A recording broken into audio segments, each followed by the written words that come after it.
শিবিরপন্থী এগুলো দেখলেই গ্রেফতার করা হতো।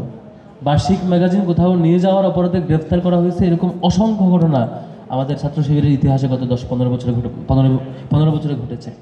চোখের সামনে অনেক ভাইকে দেখেছি, সাথে শিবিরের ক্যালেন্ডার, ডায়েরি, কিশোর কণ্ঠ বা হচ্ছে অন্য কোনো ম্যাগাজিন, যে ম্যাগাজিনগুলো তাদের কাছে মনে হতো যে এটা শিবিরের বা শিবিরপন্থী, এগুলো দেখলেই গ্রেফতার করা হতো। বার্ষিক ম্যাগাজিন কোথাও নিয়ে যাওয়ার অপরাধে গ্রেফতার করা হয়েছে, এরকম অসংখ্য ঘটনা আমাদের ছাত্র শিবিরের ইতিহাসে গত 10-15 বছরে 15 বছরে ঘটেছে। আজকে টিএসসিতে আমরা প্রকাশনা উৎসব করছি। একটা কথা মানে স্পষ্ট বলতে চাই, ছাত্র শিবিরকে থামিয়ে দেওয়ার জন্য ফ্যাসিবাদী আওয়ামী লীগ এবং তার পূর্বেও যত শক্তি চেষ্টা করুক না কেন, 1977 থেকে আজকে 2025 শেষ হচ্ছে, এখন পর্যন্ত একটা বছরও আমাদের বার্ষিক প্রকাশনা একবারের জন্য বন্ধ হয় নাই এবং বন্ধ হবেও না ইনশাল্লাহ।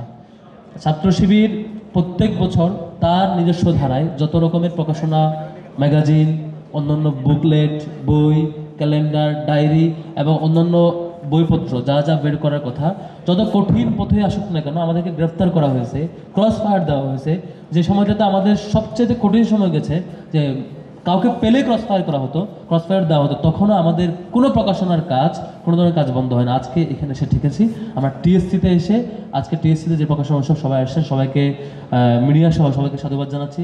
আমাদের এমন হতো যে ছোট্ট একটা রুমে, কোথাও হল রুমে একাকি কিছুজন মিলে আমরা সেই উৎসব সেরে ফেলতে হতো, যেখানে কেউ জানবে না। আমরা হয়তো পরে ছবি আপলোড দিতাম, কারণ এটা যদি জানা হতো যে এখানে প্রকাশনা উৎসব চলছে, সেগুলো আপলোড হবে বা এখানে অনুষ্ঠান হবে, এখানে অভিযান চালানো হতো, গ্রেফতার করা হতো।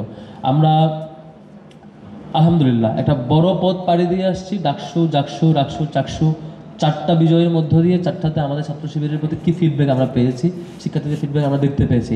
এখন আমাদের কমিটমেন্ট হলো শিক্ষার্থীরা আমাদের প্রতি যে আস্থা এবং বিশ্বাস দেখিয়েছে, আমাদের সামগ্রিক কাজের মধ্য দিয়ে সে আস্থার প্রতিদান, সে আস্থার প্রতিফলন আমরা ঘটাবো ইনশাল্লাহ।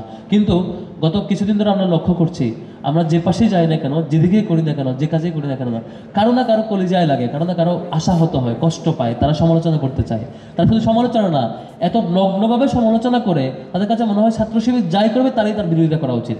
আমরা ক্যাম্পাসে ডাকসুতে, ঢাকা বিশ্ববিদ্যালয় ডাকসুর পক্ষ থেকে এবং ছাত্র শিবিরের পক্ষ থেকে নানা উদ্যোগ যখনই নিই না কেন, গত 2 মাসে এটা ঘটেছে, ডাকসুর পক্ষ থেকে কাজ করতে গিয়ে আমরা দেখেছি।